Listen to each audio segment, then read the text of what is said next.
Okay, moving onwards. So, after they have their trial on the steps, they torture, whip, put the crown of thorns, make him walk all the way to the uh, Golgotha, and Golgotha is uh, known as the skull.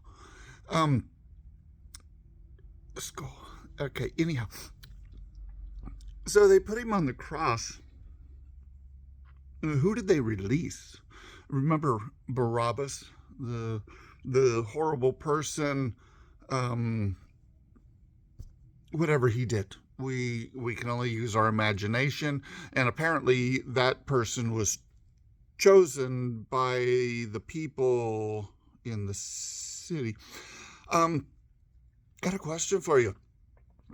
What was the change when Jesus came in to Jerusalem? Everybody was happy and cheering, and that was the best thing that they've ever seen in their entire life, right?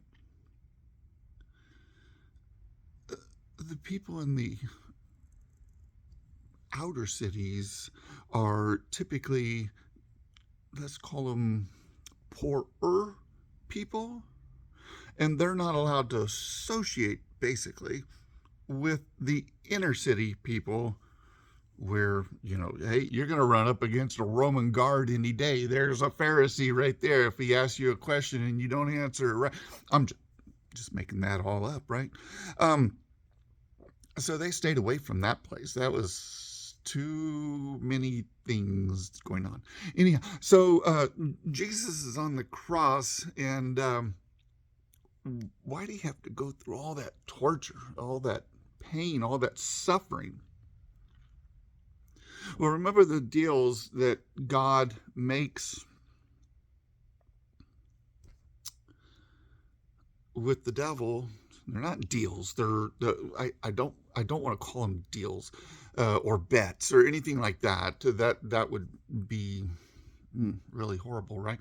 Um, anyhow, so I want you to picture Jesus on the cross, and the blood is just flowing, and he finally passes, right? It's a very gory looking scene.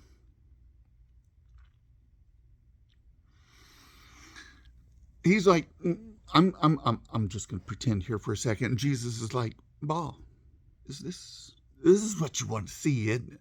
All the blood and all the gory, and you really don't want me to be hanging on here. All the religions typically put a cloth around him. Well, there wasn't one, okay? And so that goes back to, again, Baal is idolatry, sexualities, all these other types of perversions, I guess you could say. But anyhow, so where else are we going to be seeing that challenge between God and the devil? So I'm going to ask you one thing. What happened in Job?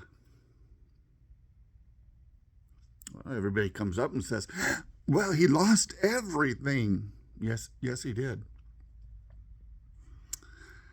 And he had to start anew, right? Well, we all know that story. But why is the story in the Bible? Because there was a fight between good and evil. What did God tell Satan? You can do everything you possibly can. Anything. But you can't kill him. It's not right. You can't do that.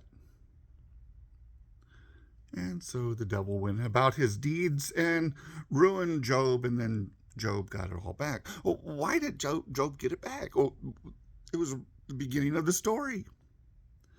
Because Satan, the devil, said, I bet you I can make him curse you.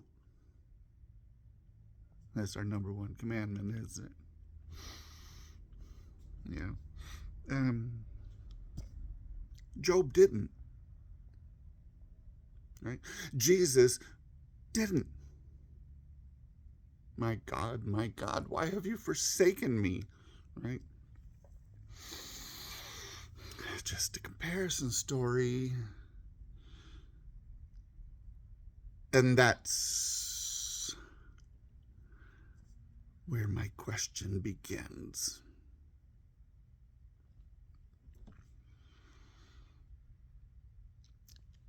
We're in America. We already know that, right? Even people that aren't here would like to be in America because we're supposedly so great and prosperous, right? Are you great and prosperous? I'm not. And so we're in the outer city. The inner city would be exactly that, the inner city. We have one San Antonio, inner city. Every city has an inner city. Government has they have their own state, don't they? District of Columbia,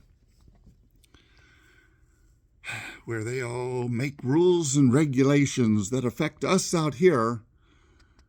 And personal opinion, what if we didn't have a government at all? I mean, I'm not raising my hand against the government, but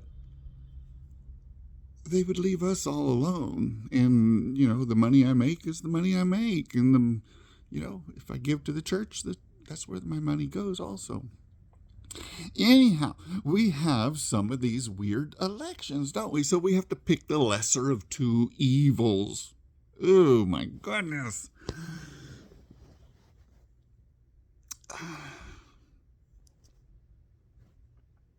Today is now it's June 3rd. I was in the second a few minutes ago. And it is of 2026. And this is going to be the 250th anniversary. Did you know that flood was 6 months into Trump's presidency? So from that date, we have 3.5 years. I'm making this all up, okay? So, just a question. Because time. Sorry, I'll be back.